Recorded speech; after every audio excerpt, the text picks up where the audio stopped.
Assalamualaikum warahmatullahi wabarakatuh. Kembali ke pelajaran statistika bersama saya Nur Sarifah ini.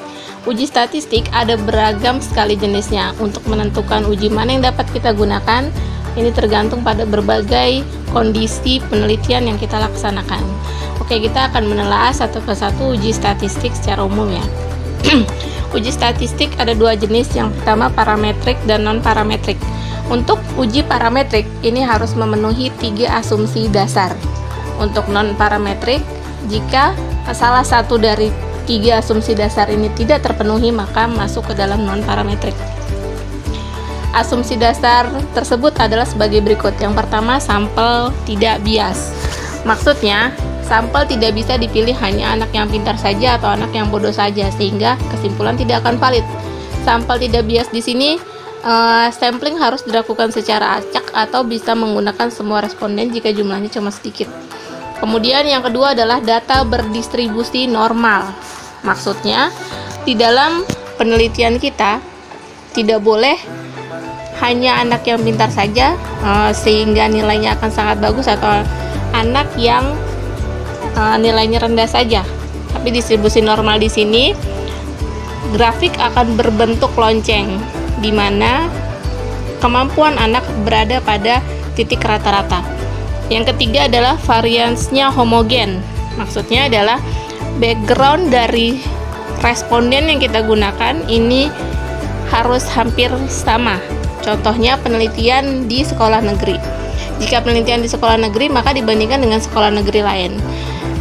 Atau penelitian di sekolah swasta yang memiliki tingkat siswa yang kemampuannya sama, itu dianggap homogen. Tapi jika penelitian misalkan satu dilakukan di kota besar, kemudian satu di daerah terpencil, maka di sini disebut variansnya tidak homogen. Nah, uji statistik yang akan kita gunakan tergantung pada jenis bentuk pertanyaannya. Ada perbedaan atau komparatif dan hubungan asosiatif. Untuk perbedaan atau komparatif dibagi menjadi 2 lagi, yaitu rata-rata dan varians. Untuk hubungan asosiatif dibagi menjadi 2, yaitu sebab akibat dan hubungan timbal balik.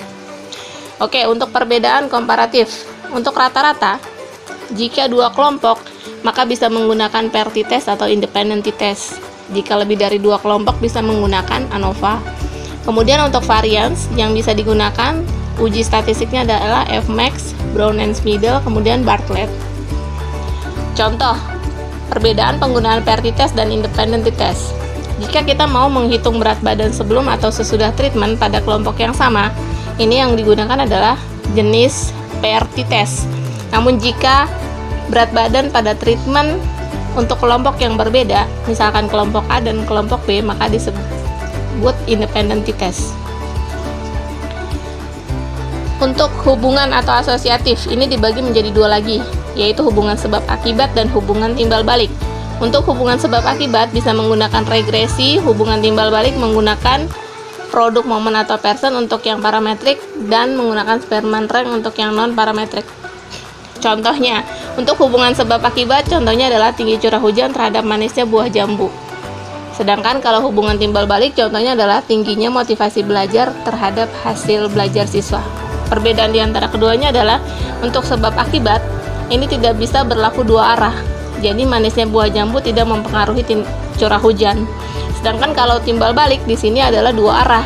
Jadi hasil belajar juga akan bisa meningkatkan motivasi belajar. Oke, demikian uji statistik yang kita gunakan. Semoga bermanfaat. Terima kasih. Assalamualaikum warahmatullahi wabarakatuh.